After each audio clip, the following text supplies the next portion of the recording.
ఒక్కసారి కొమ్మూరి గోల్డ్ కి కాల్ చేయండి. తాకట్లో ఉన్న మీ బంగారాన్ని విడిపించి మార్కెట్ ప్రైస్ కి వాళ్ళు కొనుక్కుని మిగతా డబ్బులు మీకు ఇచ్చేస్తారు.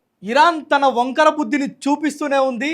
నిన్న మొన్నటి వరకు అమెరికా తీవ్ర స్థాయిలో విరుచుకుపడ్డప్పటికి కూడా ఇరాన్ తన కుక్కతో ఒక వైఖరిని మాత్రం మార్చుకోవట్లేదు.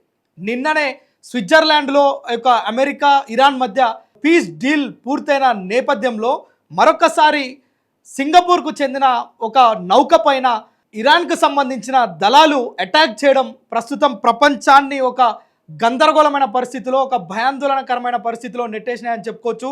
నిజానికి ఈరోజు ఆ సింగపూర్కి సంబంధించిన ఎవర్ లవ్లీ అనే ఒక నౌక పైన ఇరాన్ దళాలు అటాక్ చేయడంతో పెద్ద ఎత్తున భారీ నష్టం ఏర్పడింది. అదేవిధంగా హర్మోజ్ ఏదైతే జలసంధి ఉందో అక్కడ మొత్తం కూడా ఒక యుద్ధ వాతావరణాన్ని తలపిస్తుంది. ఇంత పెద్ద భారీ నౌకను తగలబెట్టడం, దానిపైన అటాక్ చేయడంతో ఒక్కసారిగా హర్మోజ్ జలసంధి మొత్తం అదంతా మంటలతో నిండిపోయింది. అయితే తమకు ఇష్టం లేని మార్గంలో ఎవరైనా ప్రయాణిస్తే దాని భద్రతకు మేము కారకులము కాదు అని ఇరాన్ నిన్ననే చెప్పింది. ఈరోజు అటాక్ మొదలుపెట్టింది. అది కూడా అమెరికాకు సంబంధించిన కక్షల కారణంగా కాదు, అసలు సంబంధం లేని సింగపూర్కు సంబంధించిన ఒక ఎవర్ లవ్లీ అనే నౌక పైన ఈ దాడి చేయడంతో ఇప్పుడు కేవలం గల్ఫ్ కంట్రీసే కాదు, ప్రపంచ దేశాలన్నీ కూడా ఆందోళన వ్యక్తం చేస్తున్నాయి.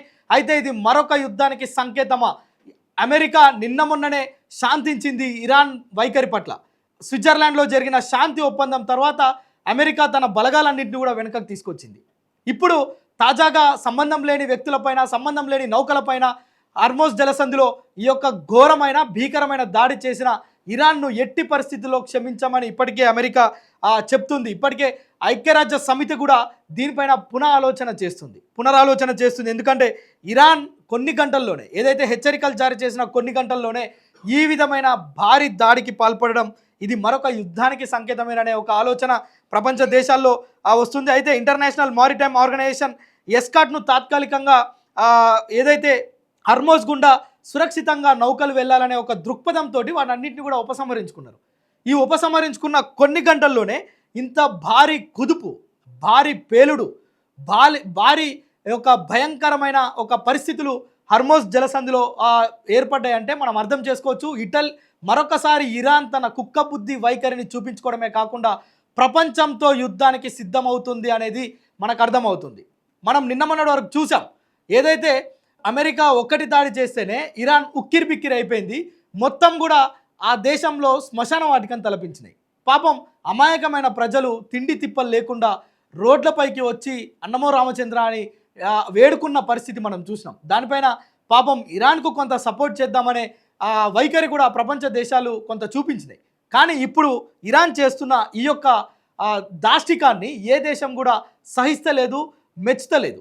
ఖచ్చితంగా ఇరాన్కు బుద్ధి చెప్పాలనే అన్ని దేశాలు కూడా చూస్తున్నాయి. ఈ క్రమంలో ఇప్పటి వరకు ఇరాన్ ఈ దాడి మేమే చేశామని ఇప్పటికీ అధికారికంగా ప్రకటించలేదు. కానీ అక్కడున్న అమెరికా, బ్రిటన్ మాత్రం ఇది ఇరాన్ పనే, ఇరాన్కి ఖచ్చితంగా బుద్ధి చెప్పకపోతే అది వినదు, హర్మోజ్ జలసంధి మూయటమో లేదంటే అక్కడ దాడులు చేపట్టడం అంటే ప్రపంచ దేశాలని కుదేలు చేయడమే. వాస్తవంగా ఈరోజు భారత్తో పాటు అన్ని దేశాలకు హర్మోజ్ జలసంధి గుండానే ఆ యొక్క పెట్రోల్, డీజిల్, ఇంధనాలు మొత్తం కూడా సరఫరా అవుతుంటాయి.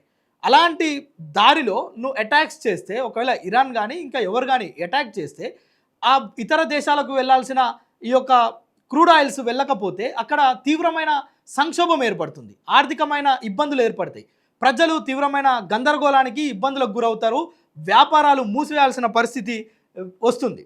అయితే నిన్న మొన్న మనం చూసాం, ఏదైతే అమెరికా సెనేట్ ట్రంప్కున్న అధికారాలని కొన్ని తగ్గిస్తూ అమెరికా కాంగ్రెస్ నిర్ణయం తీసుకోవటం, ఇప్పుడు ఒక్కసారిగా ఇరాన్ తన దుర్బుద్ధిని మరొకసారి ప్రపంచం ముందు చూపించుకునే ప్రయత్నం చేస్తుందా అంటే కూడా నిజమే అని చెప్పవచ్చు.